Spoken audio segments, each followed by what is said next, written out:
You've been sold a lie, haven't you?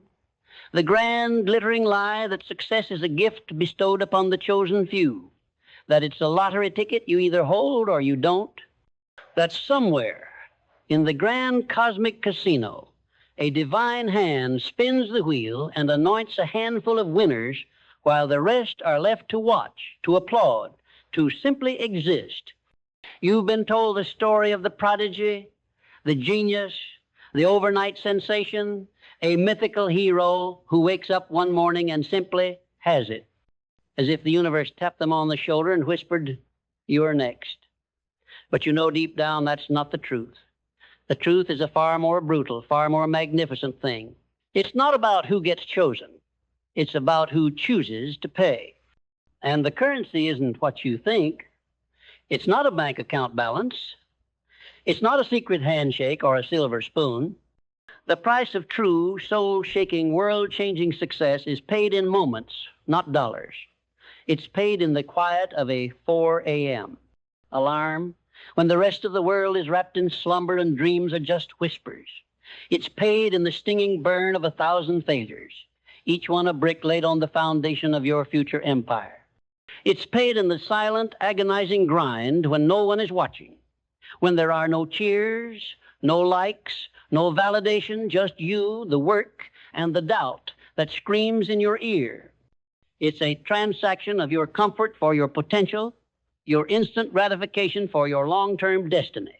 So I ask you again, with the full weight of that reality, what's the price you're willing to pay for success? The vast majority of people, the ones who will live a life of quiet desperation and unfulfilled potential, will flinch at this question. They will seek a loophole, a shortcut, a hack.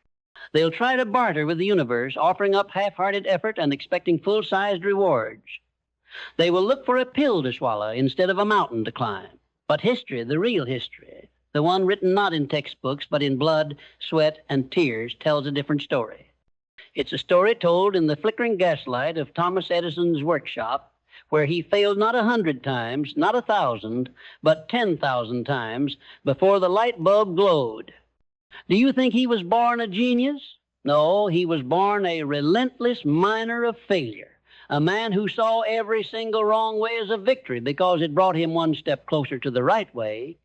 It's the story of a young Walt Disney, fired from a newspaper for lacking imagination, who would later build an empire of dreams from the ashes of bankruptcy. It's the story of Abraham Lincoln, a man who lost 8 elections, failed in business, and suffered a nervous breakdown, who would go on to be one of the greatest leaders in human history. Do you see the pattern? It's not the absence of failure. It's the mastery of it. It's the unshakable belief that your setbacks are not defeats, but tuition payments for the master class you're enrolled in. This is the first payment on the price of success, the mindset. Not just a positive attitude, but an ironclad, unshakable conviction. A belief so fundamental it becomes the very ground you stand on. A belief that says, I am not a victim of my circumstances. I am the architect of my destiny. It is the absolute non-negotiable understanding that your thoughts are not just fleeting feelings, they are blueprints. They are the raw material from which your reality is constructed. When Henry Ford was building his V8 engine, his engineers told him it was impossible to cast it in a single block. They presented their detailed plans, their reasons, their scientific proofs. Ford, a man who had already paid the price of immense struggle, simply said, produce it anyway. The engineers worked for a year filled with sleepless nights and failed attempts, until they found a way. Ford's mindset was not rooted in the known. It was rooted in the possible. He didn't ask what was easy. He asked what was necessary. And so must you. Your mindset is the compass that guides your ship. If your mind is filled with doubt, with fear, with the whispers of I can't, then you will navigate into a storm you create yourself. But if it is forged in the fire of purpose, if it is a fortress of belief, then you will weather any storm and chart a course to a shore you once only dreamed of. This is the first and most crucial payment, the one that no one else can make for you. You must choose to believe in yourself, not as a flimsy aspiration, but as an undeniable, factual reality. You must believe in the person you are becoming with such intensity that the person you are right now begins to dissolve. This is not positive thinking. This is spiritual warfare. This is the fight for your future. The second installment of the prize is clarity.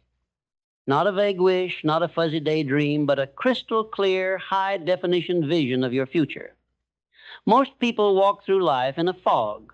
They have a general idea of what they want: more money, a better job, a happier life, but they never take the time to define it. They never sketch the blueprint. They never write down the exact dimensions of their future. It's the difference between saying, I want to be rich, and writing down, I will have a net worth of $5 million by December 31, 2030, achieved through the scaling of my software company to a valuation of $25 million by 2029. That first statement is a wish. The second is a command. It is a precise destination with a deadline. It is a lighthouse you can see from a mile away in the middle of a storm. And without that lighthouse, you will drift aimlessly, lost at sea, battered by the whims of circumstance. Think of the pioneers of industry, the titans of business. Did Andrew Carnegie simply want to make some money? No. He had a vision to dominate an entire industry, to become the king of steel. He saw, in his mind's eye, a network of mills and railroads and mines that would be the backbone of a nation. This wasn't a whim. It was a crusade. So many people are afraid of this level of precision. They fear that if they name their goal, they might fail to achieve it, and the failure would be too painful. They would rather hide in the ambiguity of I'll see what happens than face the searing reality of a defined goal. But this is a form of self-sabotage. It's a defense mechanism that guarantees a life of mediocrity. You cannot hit a target you refuse to name. You cannot build a skyscraper with no blueprints. You cannot sail to a new continent with no destination in mind.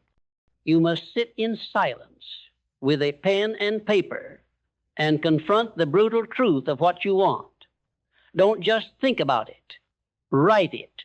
Let the ink bleed into the page. Define it with such specificity that you can feel its texture, smell its air, hear its sound. Who are you 5 years from now? What are you doing? Where are you living? What does your day look like, hour by hour? What is the impact you are making on the world? This is not a fluffy exercise. This is an act of creation. This is you speaking your future into existence. This is a payment of your imagination for your reality. Once you have clarity, the next installment is an inevitable consequence: purpose.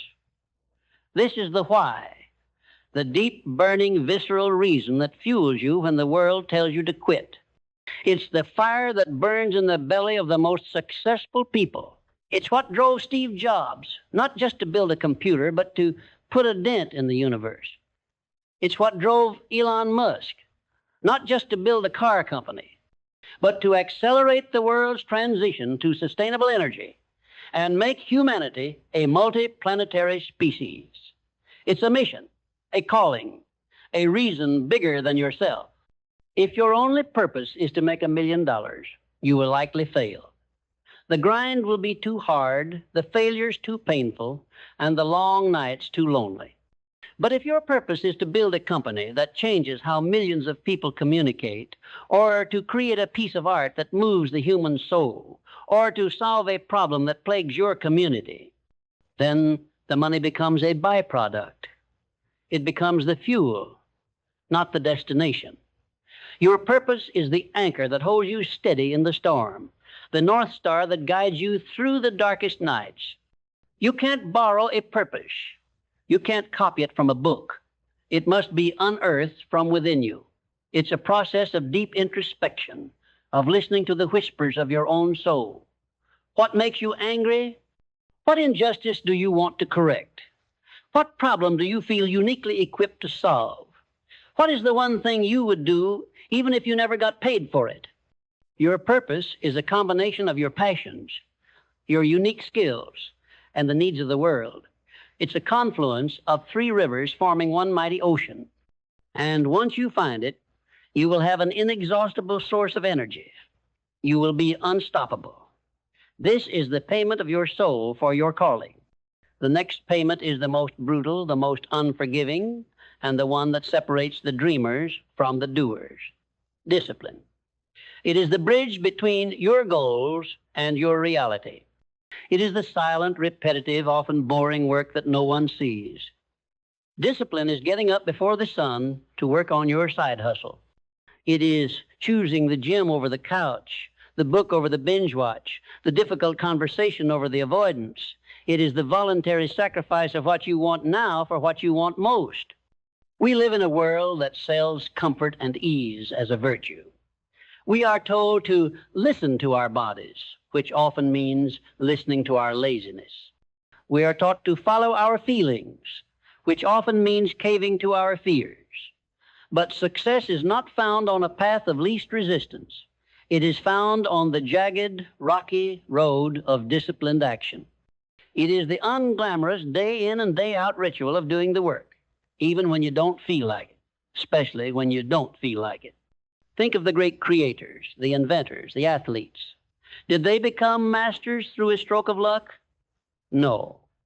They became masters through a million tiny acts of discipline. Michael Jordan, a man who possessed a supernatural talent, famously said, "I have failed over and over and over again in my life, and that is why I succeed."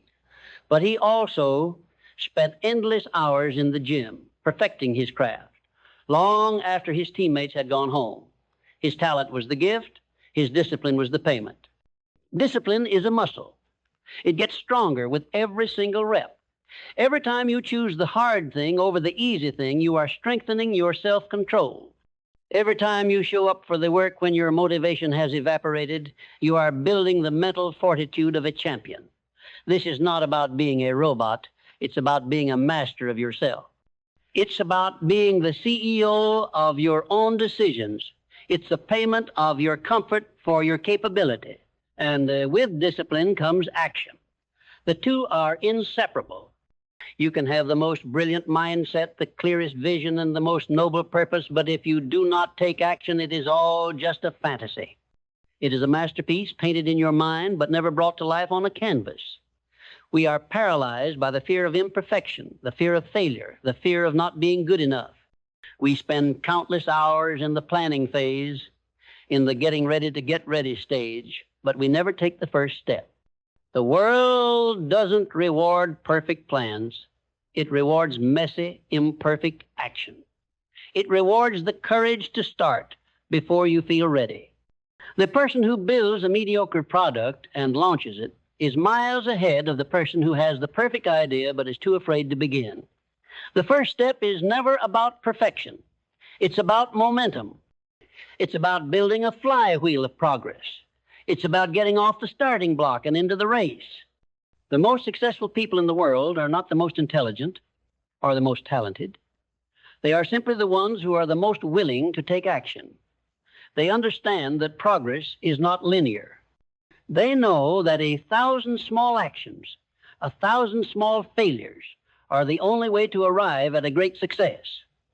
They understand that every action is a data point, an experiment, a lesson. This is a payment of your fear for your freedom.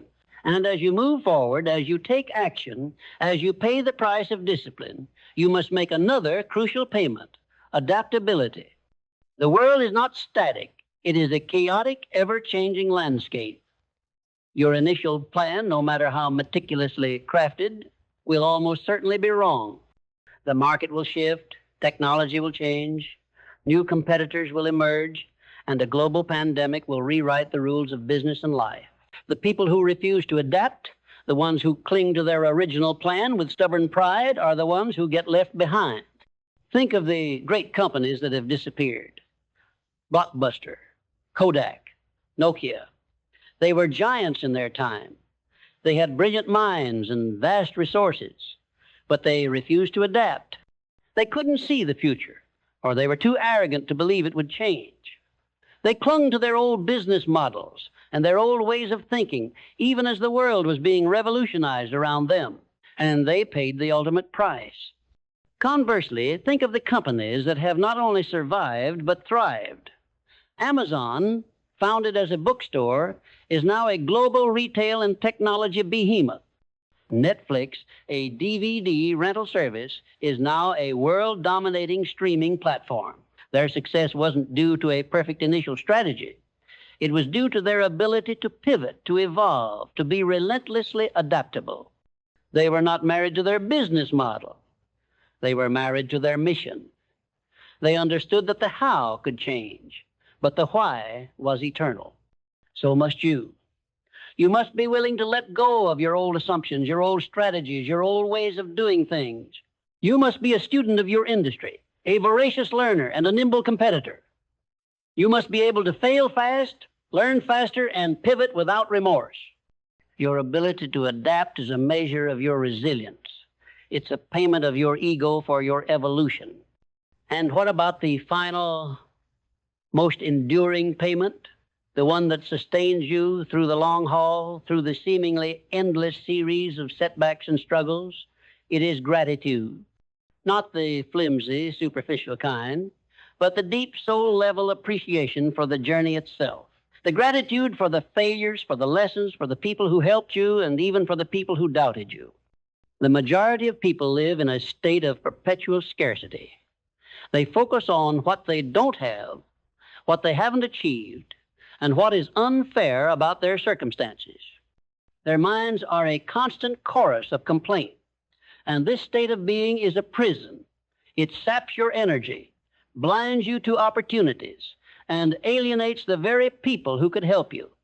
The most successful people, on the other hand, operate from a state of abundance. They are grateful for the setbacks because they know they are a crucial part of the process. They are grateful for the small wins because they know they are building momentum. They are grateful for the people in their lives, for the lessons learned, and for the opportunity to even be on the field. Gratitude is a mindset that shifts your entire perspective from one of lack to one of plenty. It's a force multiplier. It turns every challenge into a lesson and every defeat into a temporary setback. This is not a feel-good platitude. This is a strategic choice. A choice to focus on what is working, on what you have, and on how far you've come. A choice that fills your mind with energy and optimism rather than draining it with negativity. It is a payment of your resentment for your freedom. So let's go back to the beginning. The lie you've been sold, that success is a gift. The real truth is that it is a transaction, and the price is paid not in moments of inspiration, but in years of relentless discipline. It is paid with your comfort, your fear, your ego, and your doubt. It is paid in the lonely hours and the silent struggles.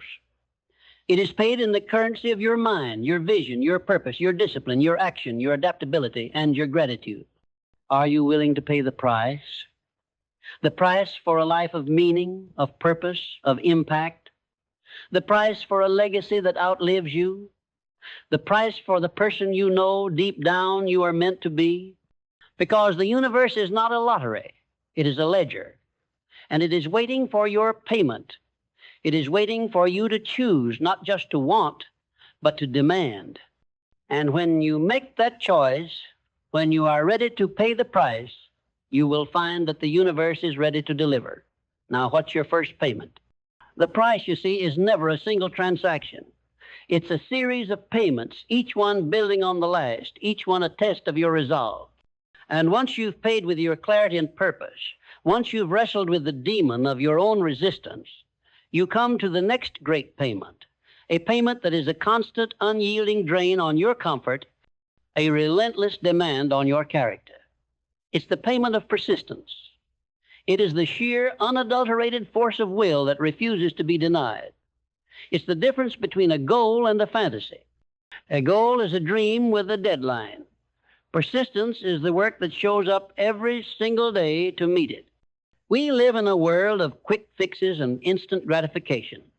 We see a highlight reel of someone's success and we assume it was a sprint, not a marathon.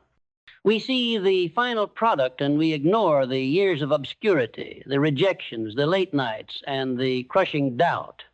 We look at J.K. Rowling and see a billionaire author, not a single mother writing in cafes, battling depression and facing rejection from 12 different publishers before her manuscript was finally accepted. We see the global empire of Colonel Sanders, and not the hundreds of failures he experienced, the dozens of franchise rejections he faced, before one small roadside diner finally took a chance on his chicken recipe when he was in his 60s. Persistence is not a burst of energy. It's a quiet, steady burn.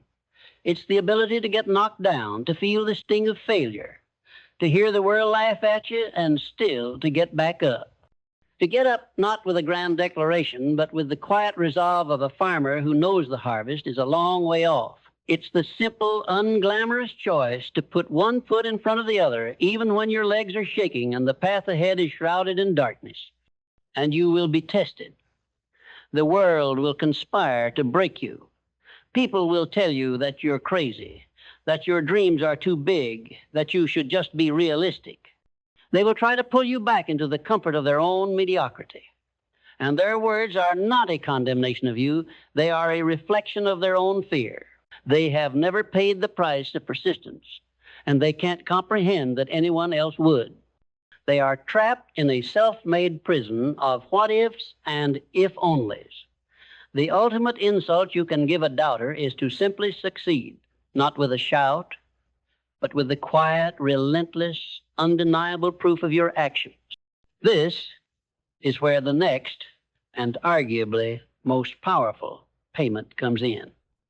I called it the mastermind principle. This isn't just about networking or having friends in high places. It's a spiritual and intellectual fusion. It's the alliance of two or more minds working in perfect harmony toward a common, definite purpose. It's the understanding that no single individual has all the knowledge, all the courage, or all the strength to achieve a monumental goal. Think of Henry Ford and his team of engineers.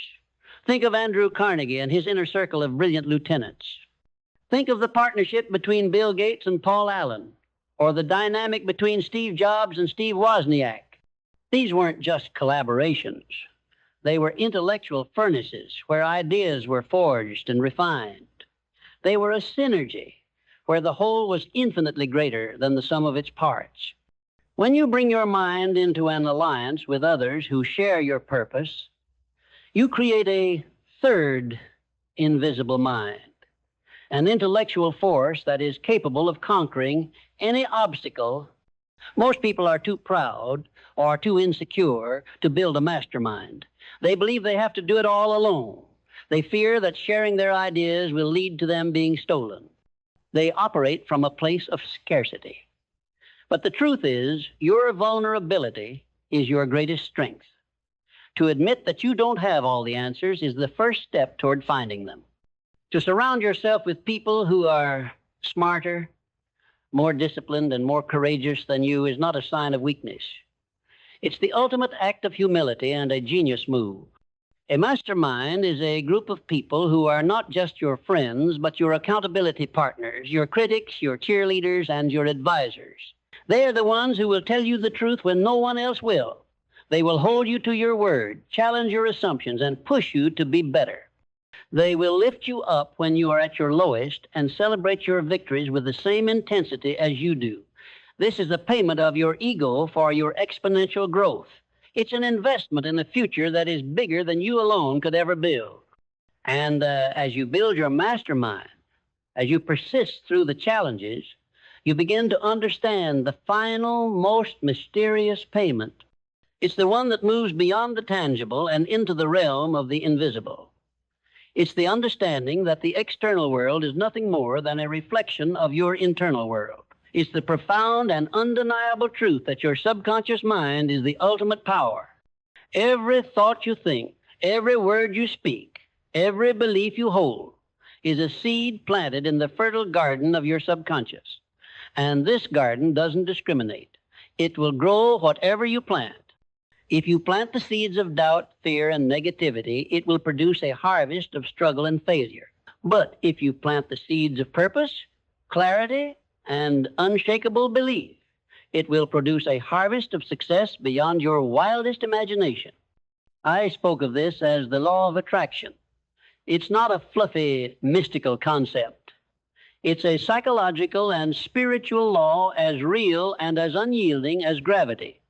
Your dominant thoughts, the ones you hold with emotional intensity, are a magnetic force. They attract to you the circumstances, the people, and the opportunities that are in harmony with those thoughts. Think of the person who is always complaining about being broke. No matter how hard they work, they seem to always find a way to stay broke. Their subconscious is a magnet for scarcity. Now think of the person who believes with every fiber of their being that they are destined for abundance. They seem to find opportunities where others see only obstacles. Their subconscious is a magnet for prosperity. This is not magic. It is the ultimate act of cause and effect. Your mind is a broadcasting station. It sends out a signal, and the universe responds. The greatest payment you can make is to take absolute, unyielding control of this broadcast, to become a relentless gatekeeper of your own mind, to starve your fears and feed your faith, to consciously and deliberately choose your thoughts as if your life depended on it, because it does. This is why clarity is so important. When you have a clear, specific vision of your future, you can begin to plant that image into your subconscious mind. You can visualize it with such emotional intensity that it begins to feel real, to feel inevitable. And when it feels inevitable, your mind begins to work in harmony with your purpose. It begins to show you paths you never saw before. It begins to unlock the doors you thought were locked. The problem for most people is that their minds are a chaotic jumble of contradictory thoughts. They want success, but they fear it. They want money, but they believe it's evil. They want love, but they fear rejection. They are sending out a confusing signal, and the universe responds with an equally confusing result. It gives them a little of everything and a lot of nothing. Your job is to become the master gardener of your own mind, to tend to it with the same care and intention that a master craftsman tends to his art, to pull out the weeds of doubt as soon as they appear, to water the seeds of purpose, and to fill the soil with the rich nutrients of belief. This is a payment of your unconscious fears for your conscious creation. It's a payment that liberates you from a life of circumstance and thrusts you into a life of deliberate design.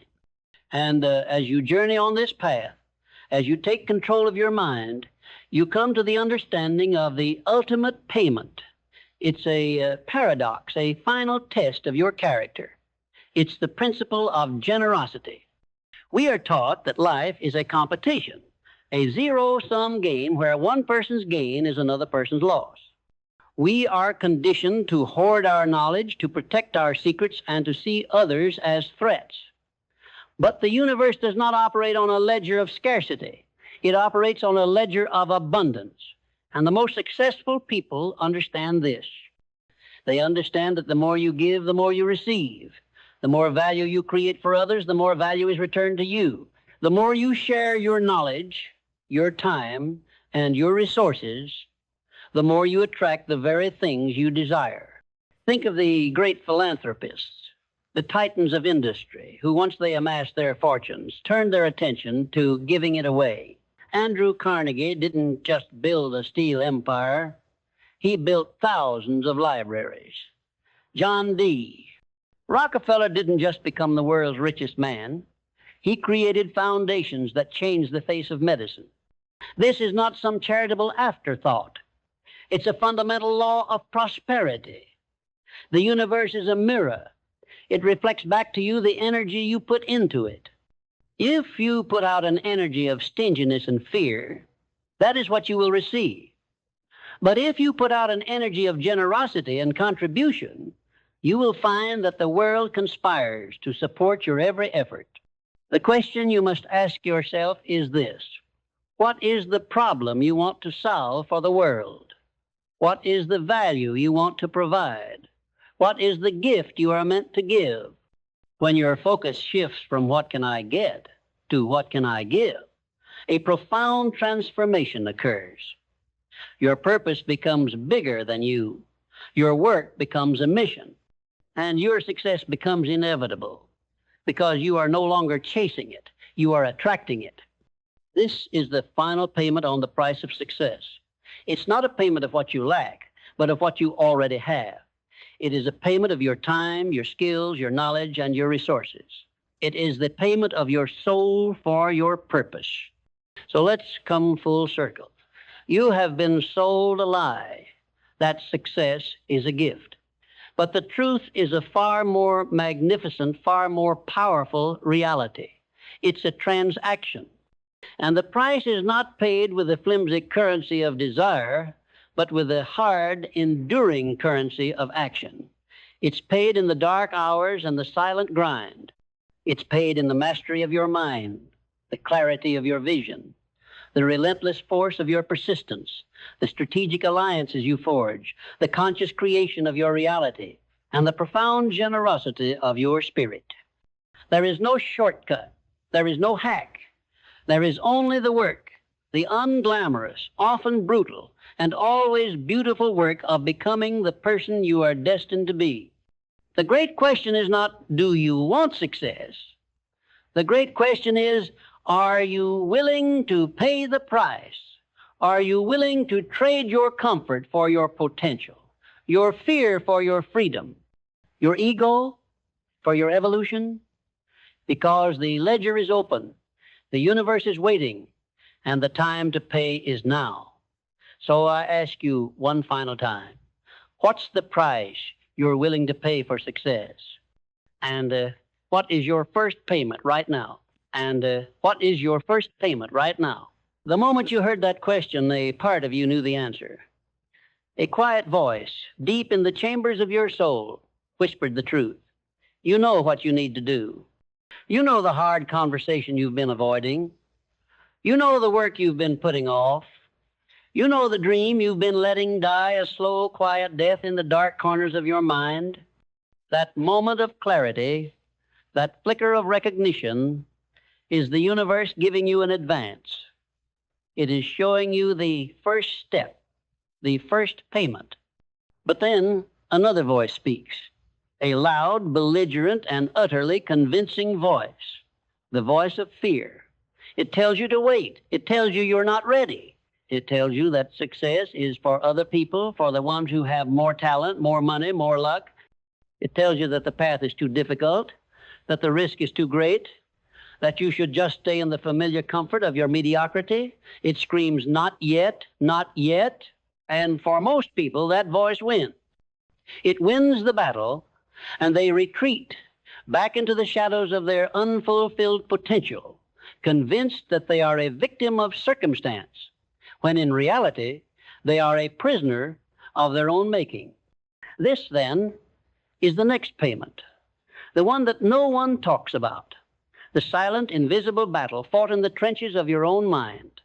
It is the payment of courage, not the Hollywood grand gesture courage of a hero in a movie, but the quiet, everyday courage to defy your own fear, the courage to press publish on the book you wrote, the courage to launch the business you designed, the courage to stand up for your beliefs, even when you're standing alone.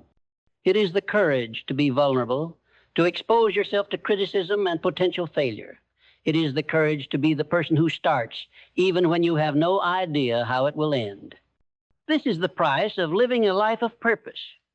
You must become a warrior in the silent war against your own limitations. You must face the demons of procrastination and self-doubt and look them in the eye. This is not a battle you fight once. It is a battle you fight every single day, every single morning. When the alarm goes off and your mind is screaming for 5 more minutes of sleep, you have a choice: to listen to the voice of comfort or to answer the call of your destiny. Every single night when you are exhausted and the couch is calling your name and your vision is calling you to the work, you have a choice: to surrender or to persist. The price of courage is paid in these tiny, unglamorous moments of choice. And as you pay with your courage, you begin to understand the final, most profound, and most demanding installment. It is a concept that Napoleon Hill put at the very heart of his philosophy. It is what separates the dreamers from the doers, the winners from the watchers. It is definiteness of purpose. It is a commitment so complete, so all-consuming, that it becomes a burning obsession. It's not a vague wish or a fleeting desire. It's a non-negotiable command. It is the understanding that you will achieve your goal, not just if the conditions are right, not just if you get a lucky break, but because you have decided with every fiber of your being that you will. Think of the great figures of history. Did they just hope to succeed? No. They burned with an inner fire. Abraham Lincoln was not just a politician. He was a man with a burning purpose to preserve the Union. Marie Curie was not just a scientist. She was a woman with a burning purpose to understand the mysteries of radioactivity. Elon Musk is not just an entrepreneur. He is a man with a burning purpose to make humanity a multi-planetary species. Their purpose was so definite, so all-consuming, that it bent reality to their will. It pulled resources, people, and opportunities toward them like a magnet. Their passion was a force of nature. Most people have 1,000 different purposes. They are pulled in 100 different directions. They start a project, get distracted by the next shiny object, and then complain when they achieve nothing. Their life is a scattershot of half-finished projects and unfulfilled dreams. They are a ship with 100 rudders drifting aimlessly in the sea of life. Your purpose must be a single sharp point.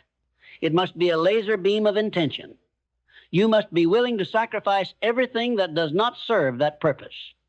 You must be willing to say no to 100 good opportunities so you can say yes to the one great one.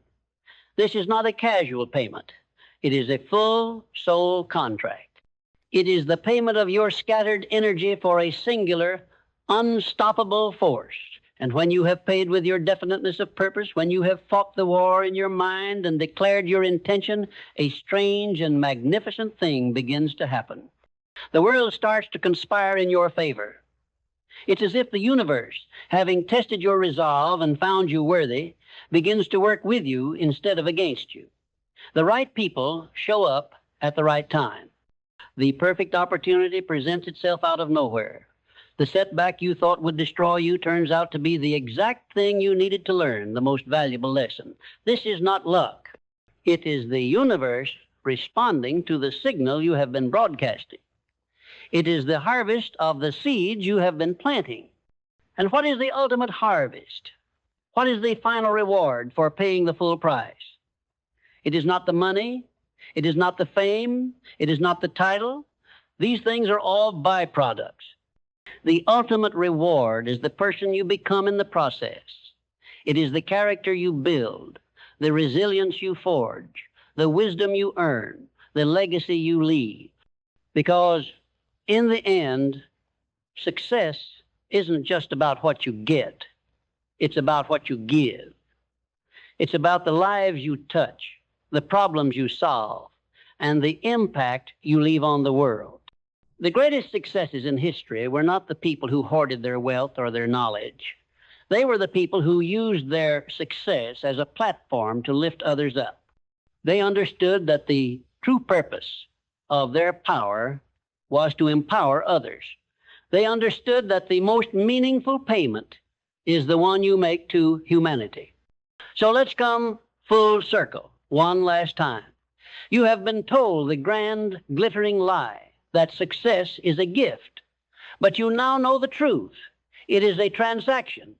It is a relentless series of payments. The price is paid in moments, not dollars. It is paid with your mind, your vision, your purpose, your discipline, your persistence, your courage, your definiteness of purpose, and your generosity. There is no shortcut. There is no hack.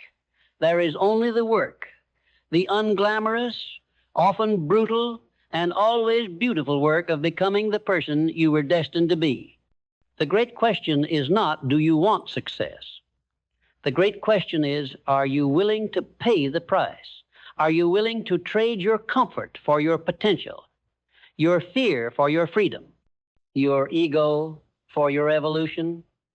Because the ledger is open, the universe is waiting, and the time to pay is now. The life you've been dreaming of, the person you were meant to be, is waiting on the other side of that payment. The choice is yours. Will you live a life of what ifs, a life of quiet desperation? Or will you pay the price in full and live a life of meaning, purpose, and profound, unshakable success? The time for negotiation is over. The time for action is now. So I ask you one final, soul-etching time. What's the price you're willing to pay for success? And what is your first payment right now